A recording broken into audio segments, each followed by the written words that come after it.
AIMIM के mayor पद के प्रत्याशी मोहम्मद अनस अभी अपना नामांकन दाखिल करने यहाँ पर पहुँचे हैं और नामांकन दाखिल करने के बाद अभी बाहर निकल कर आए हैं। सर, ये बताइए कि इस चुनाव में आपके लिए मुद्दे क्या हैं और कितना बड़ा मैदान अलग जो उत्तर प्रदेश में डोमिनेटिंग पार्टियां हैं उनके बीच में आप अपने दल का मान रहे हैं? देखिए, हम शहर के तमाम मुद्दों को लेकर चुनाव मैदान में हैं। हम जब अर्बन सिटी में चलते हैं तो हमें ये बिल्कुल महसूस नहीं होता कि हम अर्बन सिटी में हैं, बल्कि हमें ऐसा लगता है कि अर्बन सिटी घोषित हुए मुर्तद हो गया है। हमें लगता ऐसा महसूस होता है हम रूरल में चल रहे हैं। हम जब सड़कों पे चलते हैं तो ये महसूस होता है कि गड्ढे सड़कों में नहीं बल्कि सड़कें गड्ढों में पड़ी हुई हैं। एक तरफ प्रदेश सरकार कहती है ना कि गड्ढा मुक्त उत्तर प्रदेश, कहाँ है गड्ढा मुक्त उत्तर प्रदेश, कहाँ है बताइए आप। एक तरफ चीफ मिनिस्टर कहते हैं और दूसरी तरफ नगर निगम की नाकामी साबित हो जाती है, नगर निगम की पोल खुल जाती है, कहीं कोई गड्ढा मुक्त नहीं किया गया। जब बरसात होती है तो शहर की आवाम को फिक्र हो जाती है कि बरसात का मौसम करीब है, अब किस तरीके से जल भराव का सामना करेंगे। जब हम मलिन बस्तियों में गुजरते हैं तो वहाँ पर हमें फिक्र हो जाती है कि मलिन बस्तियों में किस तरह से लोग ज़िंदगी को गुजार रहे हैं। मलिन बस्तियों में आप जाएंगे पैदल नहीं चल सकते, आपको वहाँ किसी वाहन का इंतज़ाम करना पड़ेगा।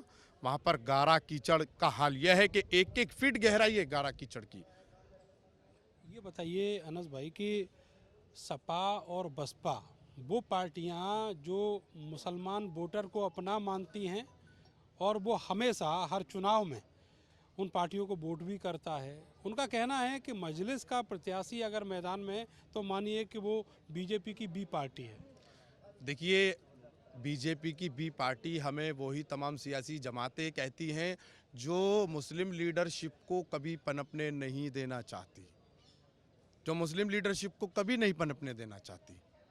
मुसलमान नहीं कहता है, वो तमाम सियासी पार्टियां कहती हैं, लेकिन अब मुसलमान समझदार है और तमाम सर्व समाज समझदार है।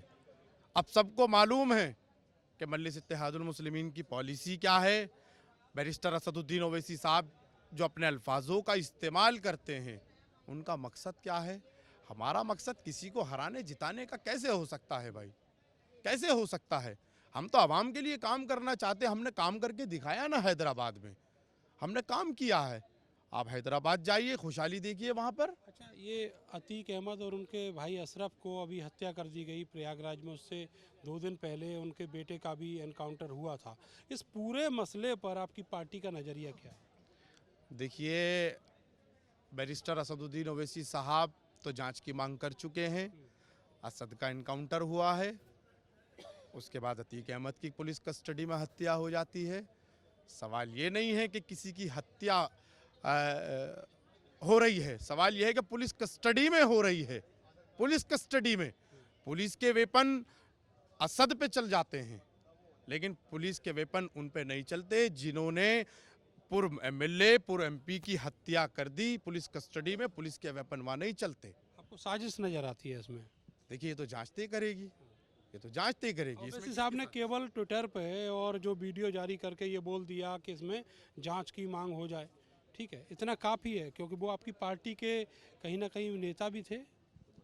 देखिए, अब तो वो मौजूदा वक्त में बीएसपी में थे ना, बीएसपी में थे, लेकिन बैरिस्टर असदुद्दीन ओवैसी साहब ने हमेशा हक की आवाज़ को बुलंद किया है, सच्चाई की मांग की है, हक की मांग की है।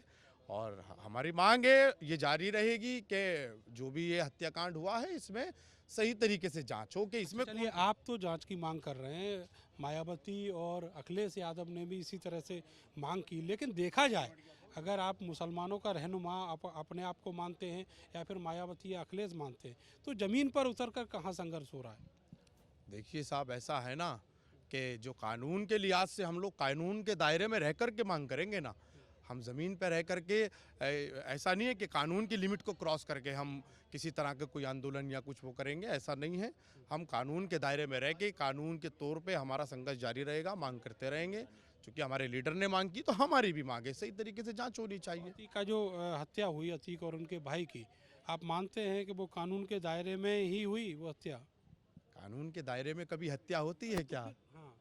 कानून के दायरे में कभी हत्या होती है क्या? कस्टडी में तो हत्या हो जाती है, कानून के दायरे में कभी नहीं होती। बताइए, कोई किसी की कानून के दायरे में, कानून कहता है कि हमारे दायरे में हत्या कीजिए? अरे साहब, ये हत्या है, खुले तौर पे गुंडाई है, गुंडागर्दी है, गुंडा राज है उत्तर प्रदेश का, कि पुलिस कस्टडी में लेकर के जा रही है जिला अस्पताल को चेकअप कराने के लिए, कि 3 लोग वहां पर आते हैं और विदेशी वेपन निकालते हैं और हत्या कर देते हैं। 4 सेकंड में 2 लोगों को खत्म कर दिया जा रहा है। उत्तर प्रदेश में गुंडा राज खत्म हो रहा है, उत्तर प्रदेश गुंडा मुक्त हो रहा है, बड़े बड़े बुलंदबान दावे किए जा रहे हैं और पुलिस कस्टडी में 2 लोगों को मार दिया जा रहा है, जिसमें साजिश क्या नजर आई इसमें? देखिए ये जांच तय करेगी, ये जांच तय करेगी। असद का जो एनकाउंटर हुआ, असद और उसके एक साथी का जो एनकाउंटर हुआ, देखिए जो वो एनकाउंटर हुआ है, पुलिस को मौका देना था और जहाँ तक मुझे लग रहा है कि उनके परिवार ने सरेंडर के लिए कोर्ट में अर्जी भी लगाई थी, जहाँ तक मेरी जानकारी में है। पुलिस को मौका देना था, वो सरेंडर करना चाहते थे, लेकिन उत्तर प्रदेश की सरकार ने मौका नहीं दिया, ऐसा मेरा मानना है। अब जो शाइस्ता बेगम है उनकी भी तलाश पुलिस कर रही है। उन्होंने भी सरेंडर के लिए अर्जी लगाई, उन्होंने भी सरेंडर के लिए अर्जी लगाई, मुझे कल ही मालूम हुआ। हाई कोर्ट में सरेंडर के लिए अर्जी लगाई है, मौका दीजिए ना, अगर वो सरेंडर करना चाहते हैं मौका दिया जाना चाहिए। देगी सरकार मौका?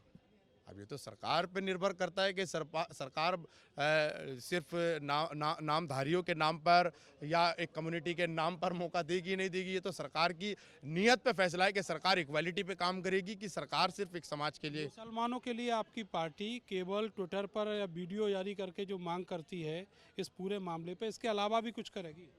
देखिए ये पार्टी अध्यक्ष का जो भी आदेश होगा उसको हम फॉलो करेंगे। पार्टी अध्यक्ष का आदेश होगा कि हम अधिकारियों से मिलकर इसकी मांग करेंगे, हम ज़मीन पर रह के इसकी मांग करेंगे, संविधान के तहत संविधान के दायरे में रहेगा, जिस तरीके से भी हमें आदेश होगा उसको फॉलो करेंगे हम। बहुत बहुत शुक्रिया, आपको शुभकामनाएं चुनाव के लिए।